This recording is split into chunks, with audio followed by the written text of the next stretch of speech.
Yes, brother. Assalamu alaikum. Walaikum assalam. I recently visited for Umrah and I have some observation. So could you please tell me about this? I find that over there a lot of luxurious type of thing is been pushed up instead of a very neat and clean environment. Like a lot of luxurious things. The hotel charge is fantastic, like 800 riyals per day, which any ordinary city in the world will not have that type of situation. So, is there any step taken to this extravagance, luxuries, and all that? Because every Muslim has a right to go to this place, and if the things are put to the right channel, many people will take the advantage of this. Is there any concrete attention is given to this issues? Because there is a lot of extravagant expenses and other things which should be not there in a holy place like Mecca.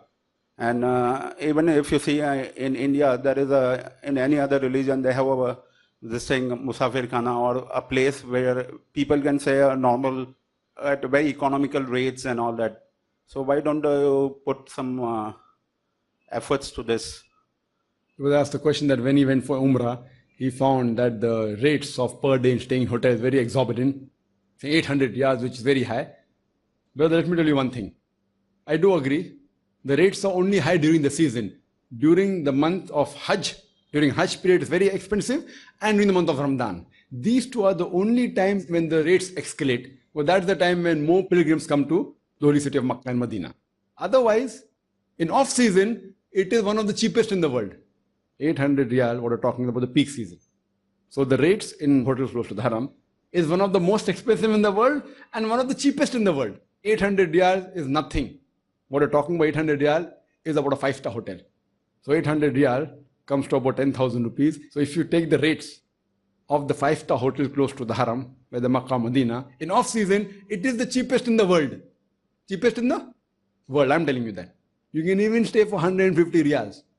2,000 rupees, no 5-star hotel you'll get. Even for 1,000 rupees, off-season, 125 riyals, I'm telling you that. 5-star hotels. But in season, 2,000, 3,000 riyals, which becomes the most expensive in the world. Your question should have been Umrah, it should have been Hajj. Umrah is normally done in off-season. Except if you're Umrah during Ramadan. That time, during the last 10 days, it's sometimes even more expensive than Hajj season. But during the other times of Umrah, it is very cheap. A poor person can even stay in a 5-star hotel during off-season, if you want to do Umrah. Now coming to your question, during Hajj season, why is it expensive? I fail to realize that according to me, after seeing the facility the Saudi government has given for Hajj, I am saying because of the Saudi government, it is even possible for a very poor man to do Hajj. The facility the Saudi government gives, if you see the Haramain, both the Haramains, the facility they have, the toilets they have provided. Imagine more than 2 million people coming for Hajj at one time during Ramadan, and the facility they have given toilet. They have put Italian marble in toilet. Poor people don't get to live in Italian marble. In toilet they have put Italian marble. They have got escalators, and they take only a few riyals. So as far as the airfare is concerned, number one, the government subsidizes the airfare. Now because the Saudi government has subsidized the rate for the Saudi airlines, the other airlines for competition, they are forced to subsidize. So even the non-Muslim airlines are subsidizing now. Why? Because Saudi Arabia started that. So Saudi Arabians say they're coming for Umrah or for Hajj. We give 25% discount. Sometimes they give 40% discount. Now because Saudi airline does that, the other airlines are forced to do it. So they aren't bothered about the Muslims. But if they don't do, then they lose business. So they say prefer let the rate come down and we have more flights. So they subsidize. Actually they're making business. But if you normally have to go to Saudi Arabia, it will cost you 29,000 rupees. Normal fare up and down from Bombay. During Umrah and Hajj, it costs 21,000. Subsidized. 1/3. So first point number one, that fare is subsidized. Point number two, the facility given by government, the tax the government takes for Umrah is negligible. That's subsidized. As far as staying is concerned, eating is very cheap. Eating, you will get all types of food. MashaAllah, very cheap. Pakistani food, this food, that food, fast food, everything. Now staying, what you're talking about the rates is the hotels very close to the Haramain. Now if your budget doesn't provide you, you take a hotel which is far. I know even during Hajj season, there are hotels which are costing 50 riyals a day. So whether you're staying close to the Haramain, whether 5-star hotel or small hotel, even if you take close to the Haramain, the cost of the land is expensive. The cost of land is expensive. So even if it's not a 5-star hotel, it's expensive. If you stay in a hotel close to the haram, even if it's not 5-star, if it's not 1,000 riyal, it will at least be 400 riyals. You understand? Because the land is expensive. Now why the land is expensive? Because it's close to the haram. So the moment a poor man, when he goes, he can very well take a hotel which is half a kilometer away or 1 kilometer away. What's the problem? And the facility of the government is so good that you can spend the full day in haram without any problem. So we should thank the facilities given by the government that it is even possible for a poor man to perform Hajj. Otherwise, if there was no facilities, only the air ticket, because now you can do Hajj even 50,000 rupees. You understand? So only the air ticket cost about 29, 30,000 with the airport tax 30,000. It's because of the package. So if you go in a group, if you go as an individual, it will be expensive. If you have the money, Allah has given you the money, you can go as an individual, stay in a 5-star. So there are trips going for Hajj for 1 month. So 1 month you're living, lodging, boarding, everything for 30,000 rupees is dirt cheap. 1,000 a day you're paying actually. For traveling internal, Jeddah to Makkah to Medina and back, where will you get? 1,000 a day. If you go to America and you want to spend 1,000 a day, when you go to SODC trips, they're so expensive. So if you compare that with the haram, for 30 days average, you are spending less than 1,000 rupees. Sometimes you're spending 800 rupees, including traveling, including eating, including staying in a good hotel close to the haram. There are cheap tours which will cost you only hardly 600 rupees a day.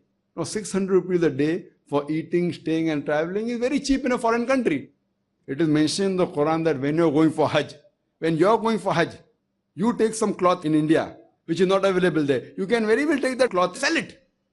And the government gives you permission. So while you are doing Hajj, many people do it free because they take stuff and they spend a few hours a day selling it and they recover the cost. People even make money. So that is no problem. So in Hajj, if you cannot afford it, you can even do business. You can take some material and sell it. Then many people do it. Many of the people, they get material. So these are the facilities given by Allah subhanahu wa ta'ala in the Quran and by the government. You have to appreciate. Now to say that why do they charge doesn't make sense. Even a poor man can go. And there are more poor people coming for Hajj than rich people. More poor people are coming for Hajj from different parts of the world.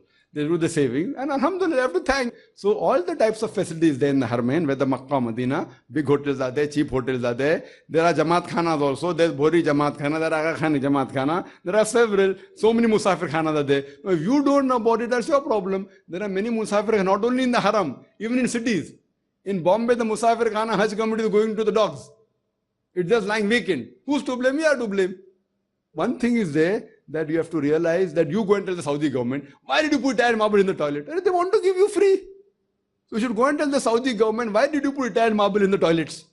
How many people live in tile marbles? So alhamdulillah, they want to serve the Haji because they feel that serving the Haji gives you barakah.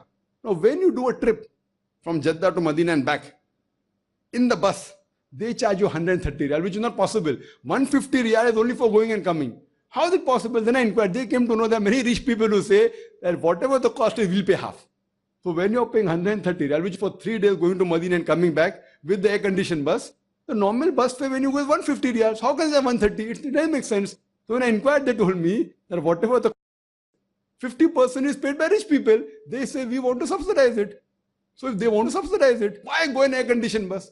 But if the rich people, they want to spend their money in serving the Hajis, alhamdulillah. So there's some rich man who is subsidizing. Some people come and tell me, you know, Ibn Qasir is so cheap, why it's expensive? Because the rich people in Ramadan, what they say, whatever the cost is, we'll pay half. So if the cost is approximately 8,000 rupees, or if it is 6,000 rupees, they say we'll pay half. So you get 3,000 rupees Ibn Qasir. It is subsidized by somebody.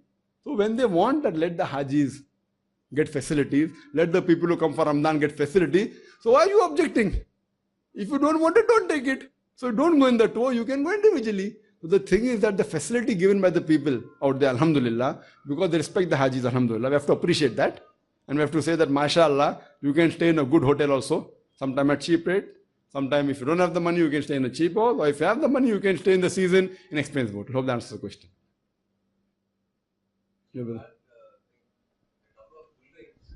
I think now of Arcot, yes. he has dedicated a building and yeah, and the people can go and stay free down there. And I think even Nizam of Hyderabad has done it. Maybe he's not aware.